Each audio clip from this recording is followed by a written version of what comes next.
2014 par François Hollande, l'opération Barkhane succède à l'opération Serval déclenchée en 2013 au Mali suite à la demande du gouvernement malien.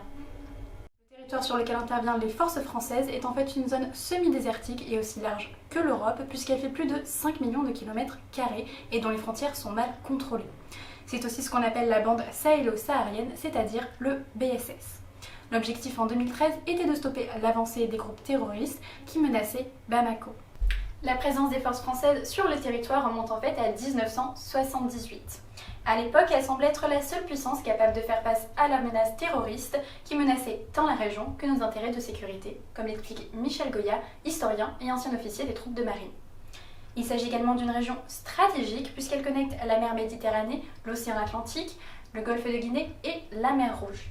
Elle est aussi une région qui regorge de ressources naturelles comme le charbon, l'uranium, l'or ou le fer.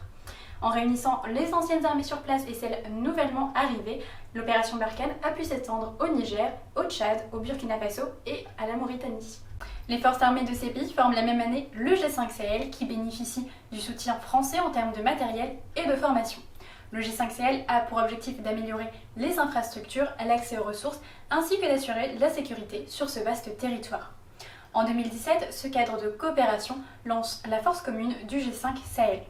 Cette dernière a pour objectif de coordonner les armées locales dans la région des 3 frontières, c'est-à-dire le Mali, le Burkina Faso et le Niger, où les attaques sont les plus fréquentes. Néanmoins, le manque de budget diminue son efficacité, d'autant plus que les bataillons qu'elle dirige sont moins performants que les groupes djihadistes, car trop peu formés et pas assez solidaires. Les objectifs sont doubles. Il s'agit d'une part de continuer à exercer une pression assez forte sur les GAT, c'est-à-dire les groupes armés terroristes qui s'étendent vers le sud et dans le centre du pays jusqu'à ce que les armées locales puissent prendre la relève. Et d'autre part, il s'agit de s'attaquer aux problèmes plus profonds qui gangrènent la région, c'est-à-dire les raisons politiques, économiques et sociales qui favorisent le développement de ces groupes djihadistes. Les forces sur place mènent donc des opérations humanitaires en parallèle. Sur le territoire, les forces disposent de matériel performant et d'un soutien matériel international puisque les pays étrangers n'ont jamais pris part au combat frontalement. En 2021, on compte 5100 soldats déployés sur 11 bases et ils peuvent s'appuyer sur des moyens de transport aérien et terrestre comme vous pouvez le voir sur la carte. Les djihadistes ont commencé à prendre de l'ampleur en 2012 au nord du Mali. Selon une étude de l'IFRI réalisée par Mathieu Pellerin en novembre 2019, le djihad sahélien résulte de l'agglomération de foyers insurrectionnels construits sur des fractures sociales, économiques ou politiques. Les attaques plus virulentes et nombreuses visent autant les forces sur place que les civils soupçonnés de soutenir les intérêts de l'État.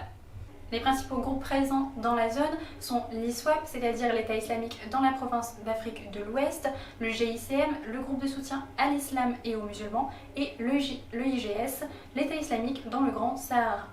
Les groupes djihadistes posent encore plus de problèmes depuis qu'ils se sont rapprochés suite au lancement de l'opération Barkhane et à la naissance du G5 Sahel. Martin Pellerin explique également que la réponse apportée tant par les États que par leurs partenaires internationaux semble en décalage avec la réalité. Ils prennent une réponse purement militaire à un phénomène largement politique. Les communautés pastorales transhumantes des Peuls, par exemple, victimes de marginalisation, d'injustice et d'exaction par les forces de défense et de sécurité, se sont rapprochées des groupes djihadistes par volonté de vengeance pour échapper aux répressions ou par peur. Les Peuls sont les premiers pourtant à être victimes des attaques djihadistes qui éliminent toute personne suspecte de collaboration avec l'État. Certaines autorités, alors persuadées que des communautés entières soutiennent les djihadistes, n'hésitent pas à les arrêter ou à les combattre même lorsque les Peuls sont désarmés. Cette politique favorise donc à légitimer la cause djihadiste comme l'écrit l'auteur de l'étude. Les groupes terroristes en viennent même à se substituer aux forces locales qui sont impuissantes.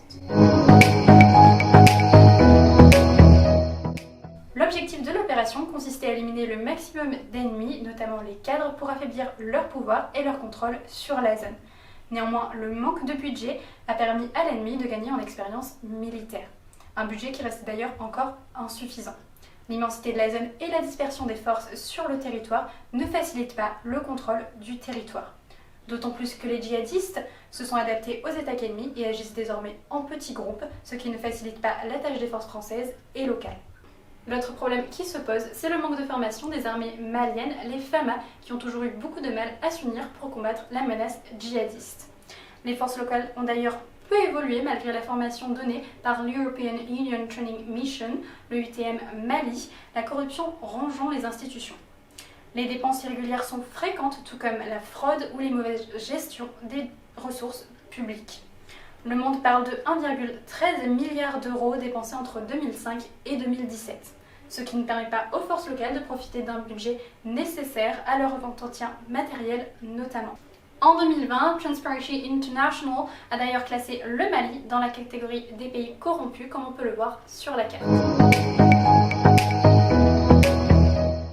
Les forces françaises ne sont pas les seules à intervenir sur le territoire. L'ONU tente également de pacifier la région via la mission des Nations Unies au Mali, MINUSMA, lancée en 2013.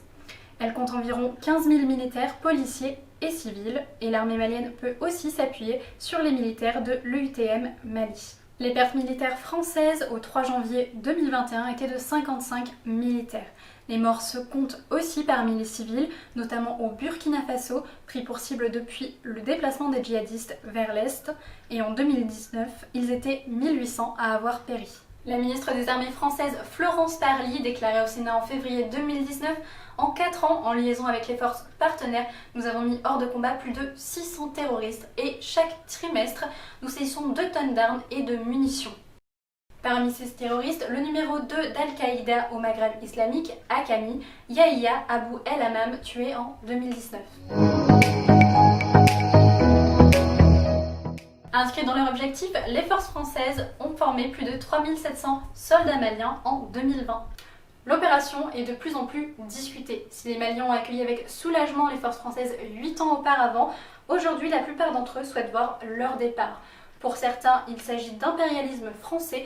Pour d'autres, elles n'ont pas porté leurs fruits, les groupes terroristes grandissant et les morts ne cessant de tomber. Depuis le 3 janvier et le raid aérien ayant fait plusieurs morts dans le centre du Mali, les ressentiments se sont renforcés. La ministre des Armées Florence Parly, lors de sa prise de parole sur France Inter le 10 janvier, affirmait que les victimes étaient des dizaines de djihadistes et non pas des civils rassemblés à l'organisation d'un mariage. On s'interroge sur la manière de procéder.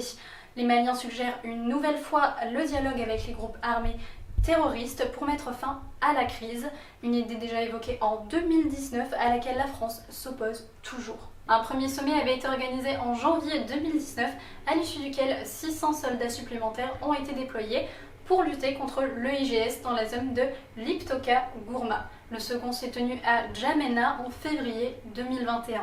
Il a été décidé que l'effectif resterait à 5100 soldats et que l'opération se concentrerait sur l'élimination des groupes terroristes liés à Al-Qaïda. La France a également fait part de son souhait de renforcer les forces spéciales Takuba mises en place en 2019 qui forment et accompagnent les Maliens des armées locales avec pour objectif de les laisser prendre entièrement la main à terme.